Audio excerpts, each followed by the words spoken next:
Melachim Alef, Chapter 7.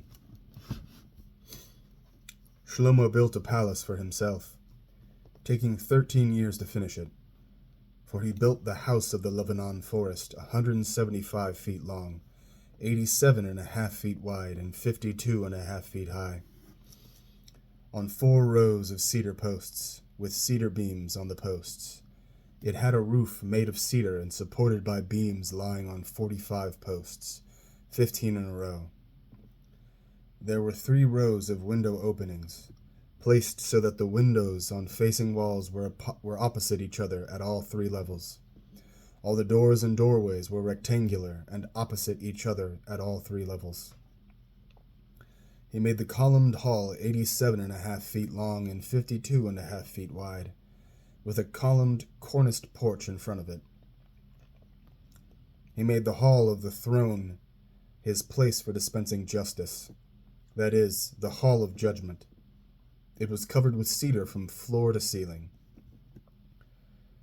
His own living quarters and the other courtyard, set back from the hall, were similarly designed. He also made a house like this hall for Pharaoh's daughter, whom Shlomo had taken as his wife. All these buildings were made of expensive stone blocks, cut to measure and finished by saws on the inner surfaces as well as the outer ones. These stones were used from the foundation to the eaves and outward from the buildings, all the way to the great courtyard. The foundation was of expensive stone blocks, very large ones, stones 14 to 18 feet long. Above these were costly stones, cut to measure, and cedar wood. The surrounding great courtyard had 3 rows of cut stone and a row of cedar beams like the inner courtyard of the house of Adonai, and the courtyard by the hall of the house. King Shlomo sent for Hiram, and brought him from Tzor. He was the son of a widow from the tribe of Naphtali, but his father was from Tzor, a bronze worker filled with wisdom, understanding and skill for all kinds of bronze craftsmanship.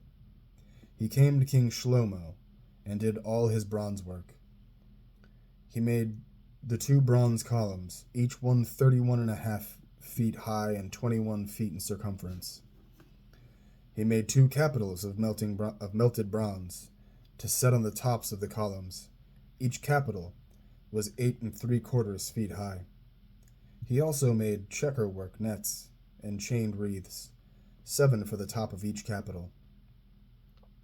When he made the columns, he made 2 rows of pomegranates to put at the top of each column, around the netting covering its capital. The capital on the columns in the hall had shapes like lilies and were 7 feet high. As for the capitals on the 2 columns, there were 200 pomegranates in rows around each capital near the molding by the netting. He erected the columns in the hall of the temple. On erecting the right column, he gave it the name Yachin, and on erecting the left column, he named it Boaz. On the tops of the columns were shapes like lilies. Thus the work of the columns was finished. He made the cast metal, C, circular, 17.5 feet from the rim to rim, 8 3/4 feet high and 52.5 feet in circumference. Under its rim, 300 gourds encircled it in 2 rows. They were cast when the sea was cast. It rested on 12 oxen, 3 looking north, 3 looking west, 3 looking south, and 3 looking east, all with their hindquarters toward the center. The sea was set on top of them. It was a handbreadth thick.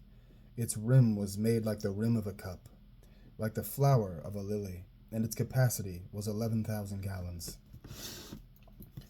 He made 10 bronze trolleys, each one 7 feet long, 7 feet wide, and 5.25 feet high. They were designed with panels that were set between the corner posts, and on the panels between the corner posts were lions, oxen, and cheruvim.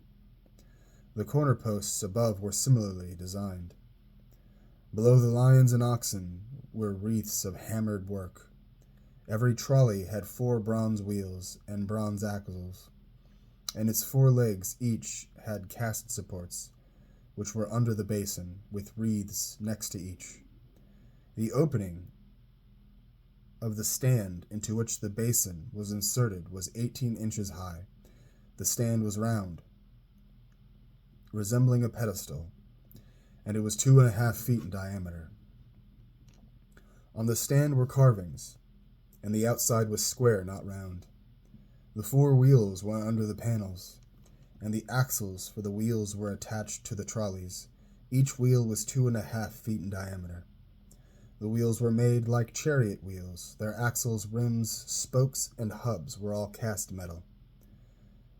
There were 4 supports at the 4 corners of each trolley.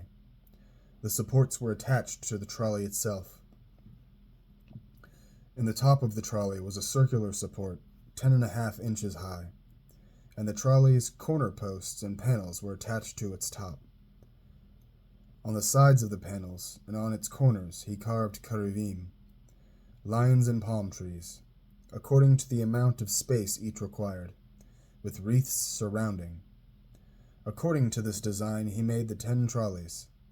All of them were cast from a single mold, so that they had the same size and shape. He made 10 bronze basins. Each basin's capacity was 220 gallons and had a diameter of 7 feet. There was a basin for each of the 10 trolleys. He arranged 5 of the trolleys on the right side of the house and 5 on the left side. The sea he placed on the right side of the house toward the southeast. Hiram made the ash pots, shovels, and sprinkling basins. With that, Hiram completed all the work he had done for King Shlomo in the house of Adonai.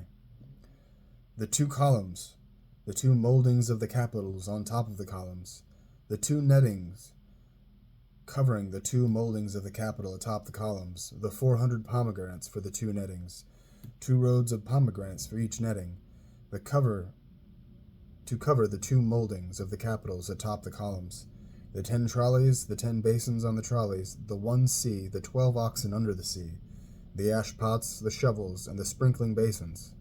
All these articles that Hiram made for King Shlomo in the house of Adonai were of burnished bronze.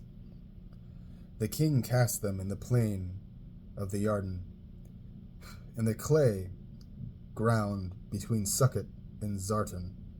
Shlomo did not weigh any of these objects because there were so many of them. Thus the total weight of the bronze could not be determined.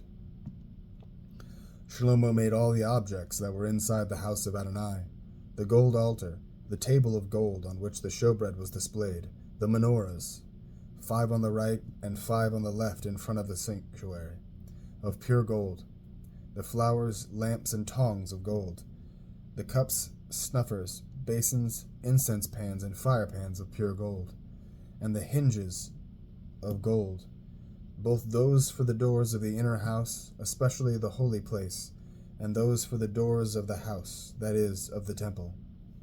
Thus all the work that King Shlomo did in the house of Adonai was finished.